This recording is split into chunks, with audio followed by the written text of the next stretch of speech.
Hi there, and welcome to Valley to Vietnam. My name is James Scott. I'm going to be your host today.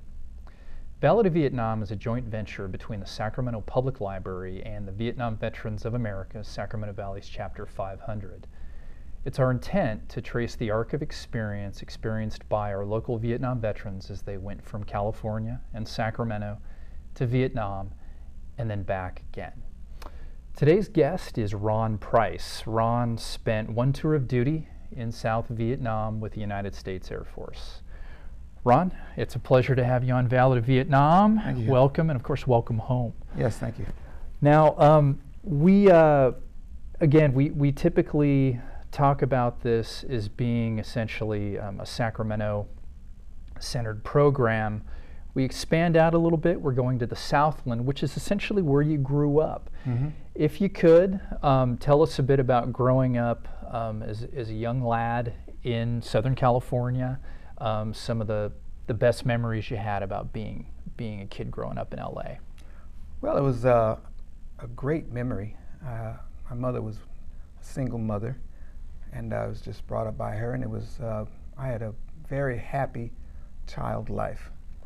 And she was a dressmaker, basically a designer, and she put together dresses for Sarah Vaughan and people like that. Wow. So I got to see a lot of the limelight. Right. You know, even though we were still poor, you know, we got to see a lot of the things, and I never knew it. You know, right. I just had a wonderful childhood. Yeah.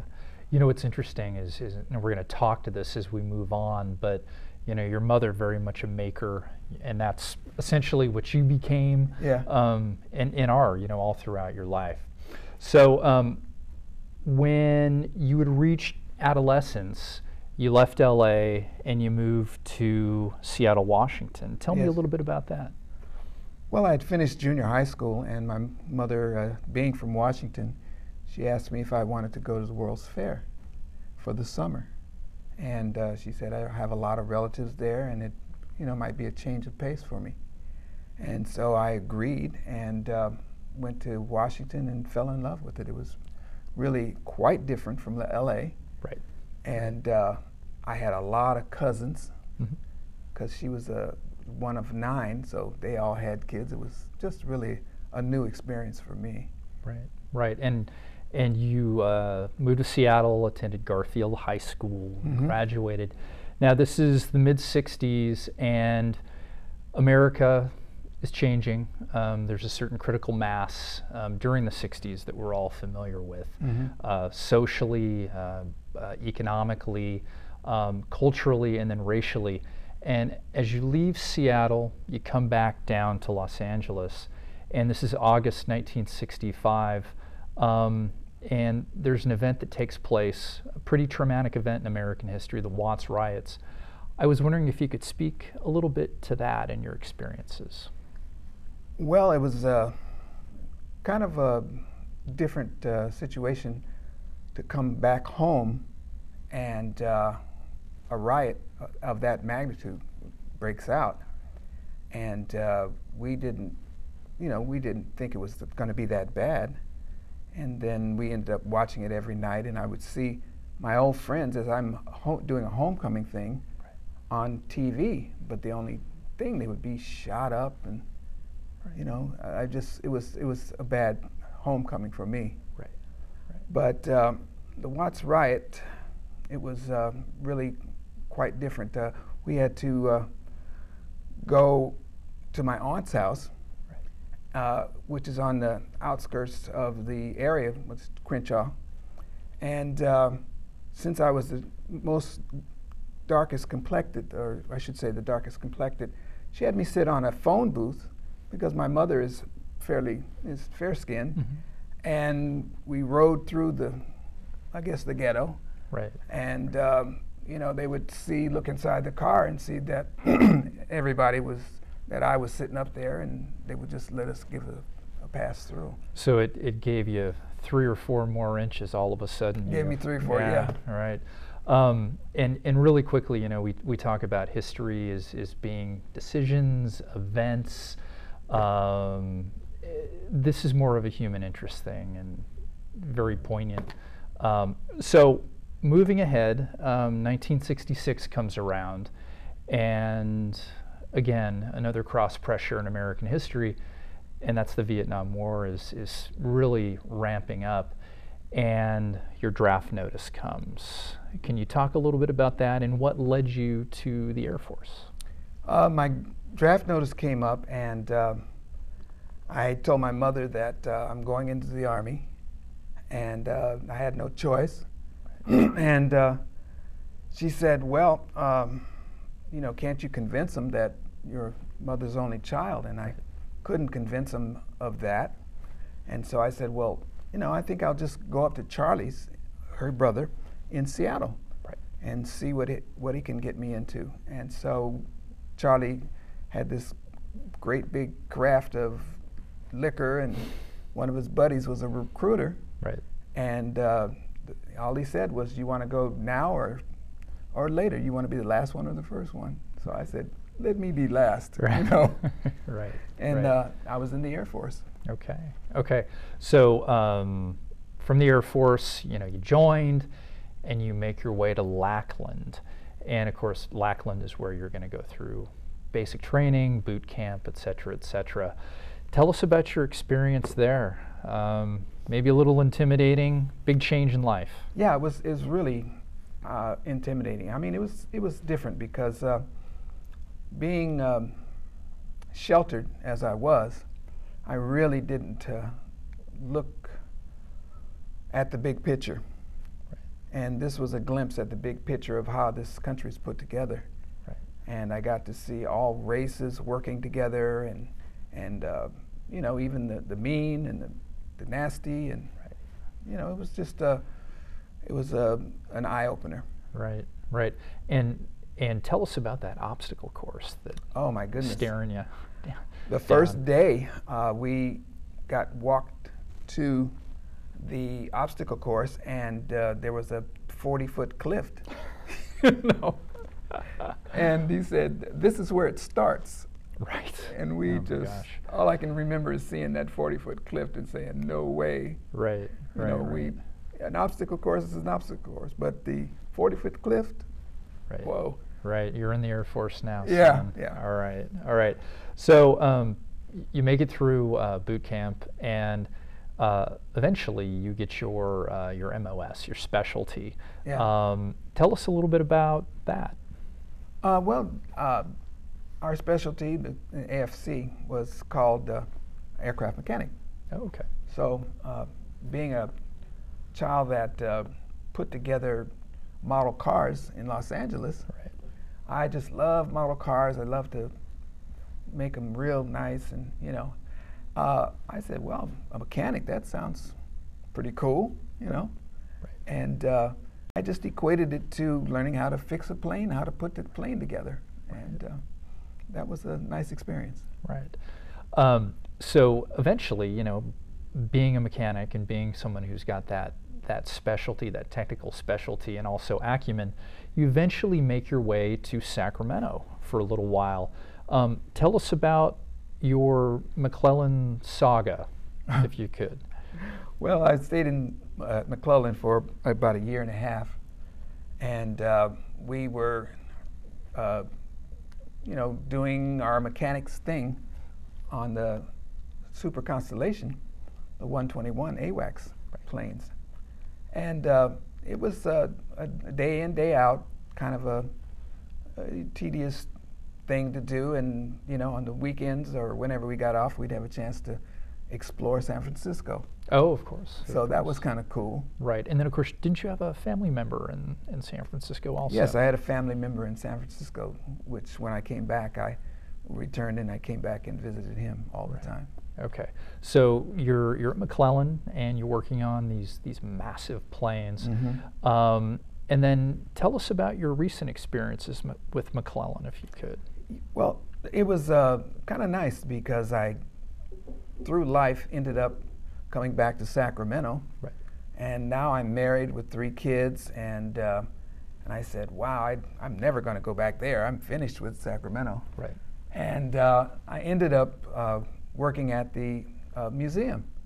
Right. And the Aerospace Museum is a wonderful place, and they just took me in, and they had a super constellation there, and I assisted a guy that was the crew chief there, and it was just a really nice homecoming for me. Right. It made it really worth it. It was really nice. Yeah. So a very nice completion, going full circle from you know, your days in the Air Force all the way back to contribute to what's a really great museum, and also park with a, you know, wonderful play structure too.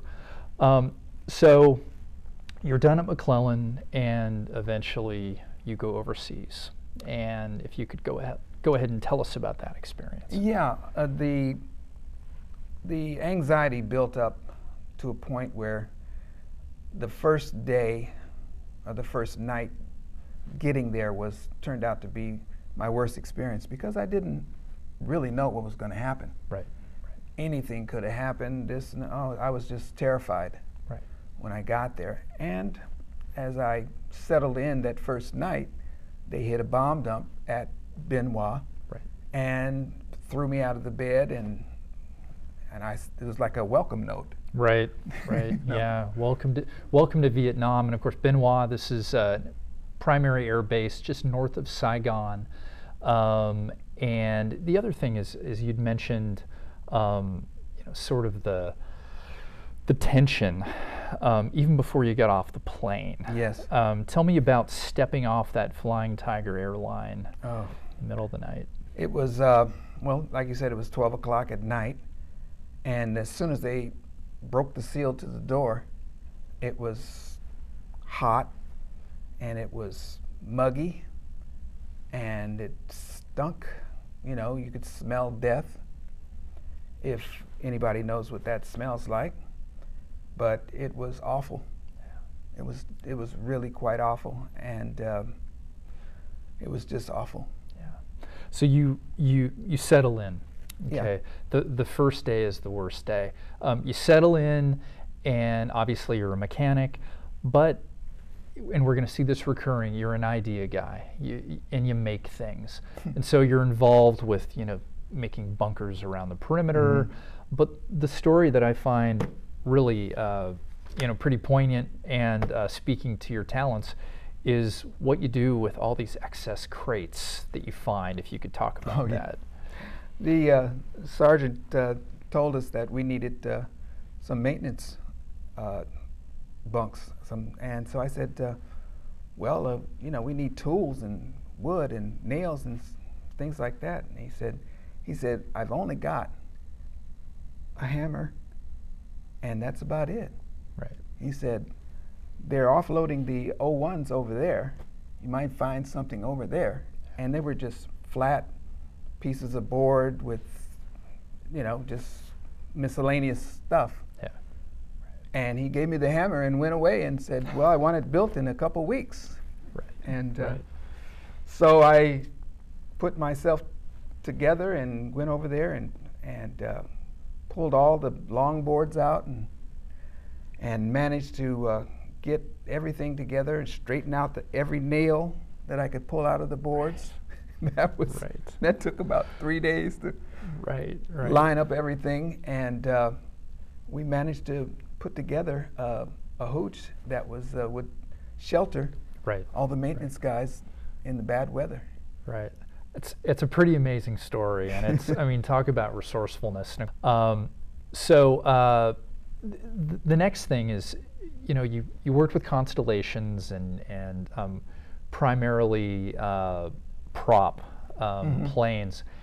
When you come to Vietnam, you develop another specialty, and that's with the bird dog. If you could tell us a bit about the bird dog, and also, you know, time you spent with the special forces, if you could talk to that.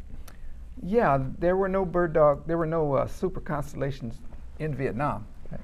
So I soon found out that we were going to be working with an O1 bird dog and an O2. It has two props, one at the tail and one at the nose. And so we had to learn how to operate those, but they're so tiny, they're just like Piper Cubs, from my experience, I worked with a giant 4-engine plane, Right. and I ended up working with a single-engine prop, and I was the crew chief on that prop, and they said, "This is your plane." Right. And it was quite different. Right. Right now, for clarification, that Bird Dog is primarily an observation plane. That's right. Used by units all throughout South Vietnam. Now, you would actually go out with these special forces units that would basically go ahead and leverage these planes for any number of reasons. Tell us about that one experience that you spoke to a bit about, that harried experience. Yeah, it was pretty. We were coming in from one of the sorties, and we don't fly all the sorties with the pilots, but every now and then we go up with them. As we were landing, we started receiving incoming, and it was getting closer and closer. And as soon as the plane touched down, the pilot jumped out. Right. And I was in the back seat of the 2-seater plane, and I was freaking out. Yeah. So I made my way to the front seat, and with the foot pedals, tried to, basically guide it into a revetment. Right. And it was quite scary. And rockets were coming down, and I looked up and I saw this black dot, and I thought that was the end. Right. And as the Lord would have it, it landed on the other side of the revetment. Yeah, yeah. So you thank God, saved yourself. Definitely. and got that plane, out of the way too. So yeah, quite an experience. So. Yeah. Now, your time finishes up in Vietnam, and this brings us to the point where we talk about the best day. If you could talk about the best day. The best day was getting on that aircraft in Vietnam and going down the runway, and it seemed like our hopes could lift that plane off the ground. We were just so grateful to be out of there. Right. And we just made a big yeah. Yeah, exactly. And I think we have a photograph of that best day as well. Yeah, the guy was sleeping, and he, right after that was going, then we all went to sleep. Yeah, yep. You could let go a little bit. Right. So you're back across the Pacific Ocean, and you're back in California, and you're also sort of at the beginning of a brave new industry. Computers are getting traction within American industry. Tell us a bit about your longtime love affair with computers and software, and one of the largest airplane producers in the world. Yeah, with Boeing. Well, I managed to make my way to a computer school, Control Data Institute, and what had happened is my aunt worked there as a secretary, and she said, "Hey, why don't you come on up here, and guys are getting out the 4-month early discharge." And so I said, "Well, what are you talking about?" She said, "Well, I'm talking about these computers." Of course, I had no clue. Yeah. But me not having a clue, I had no clue about aircraft. Yeah. Right. So I said, "Sure, I'll try it." Right. And jumped right in, went to computer school, finished up, and I had a great career. It was a great career. Yeah. So one of the great stories, especially as a librarian, when you were working in San Diego for a company, and you had the vision of, you were in a situation where you had a highly disorganized technical, I guess if you wanted to call it a library, but tell us a bit about trying to fix that situation. Yeah, it was there was two things going on there. First of all, they're trying to get used to the race issue, right. and everybody was really kind of really at edge, and here I come, having basically being forced to work there, according to them, and I'm thinking, hey, I'm qualified right. to work on computers. Mm-hmm. But of course, they put me in the libraries, and all the books were on the desk of each one of the technical writers, and it was chaos. Yeah. So I said, you know, I asked the boss, what's in that room back there? You know, why don't we open up that room and, you know, make a library of some sort or something, so they wouldn't, so they have room on their library, on their desk to do things. Right. And lo and behold, he thought it was a good idea, and we opened up a library. In about 6 months, we had it going, and they were now my friend. Yeah, yeah, and so, you know, you've got a solid technical library, and obviously there's ergonomically there's room to stretch out. Yeah. You know, put down your blueprints, do what you got to do. Now, but that's just one chapter. You move on, and tell us a bit about being in quality assurance. Your calling card is software quality assurance. Yes. Tell Yes. us a bit about that, and a bit of few of your endeavors in that realm. Well, software quality was something new to me, and I was working at Boeing, and I was working in the quality assurance division at Boeing, and one day I just got fed up with moving paper, Mm-hmm. you know, and so I got up and walked the complete length of the runway, or, you know, where we were working, Okay. and walked into the vice president's office and said, I can't hack it. I can't do this. You know, do you have anything else? And so he thought it was kind of brass of me, so he said, well, I don't know who you are really, but I know you work for me. But Right, right. he said, we have, you know, this software quality. Would you like to try that?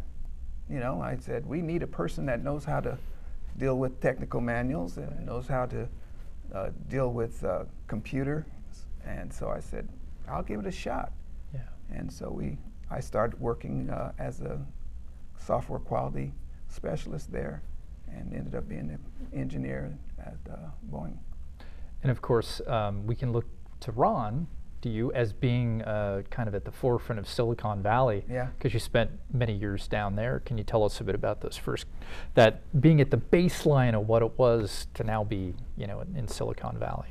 Well, you know, the Silicon Valley was just pretty much IBM. Yeah. And break-offs from IBM. And what we were trying to put together was, with me, the government projects that Silicon Valley had with IBM, Right. and Lockheed, and so on and so forth. And with that, I could go around to different places and, you know, pretty much explore what it meant to, you know, be into computers there. It was really nice. It was really nice. Yeah. All right. Well, that's going to conclude today's interview and our time on Valid of Vietnam. Ron, thanks so much, and of course, welcome home. All right, again. thank you. And that's going to do it. So for Jerry Ward, our producer, for India Curry, our producer, and for Christy Dentry, our researcher, I'm James Scott saying thanks for being with us, and we'll see you next time on Valid of Vietnam.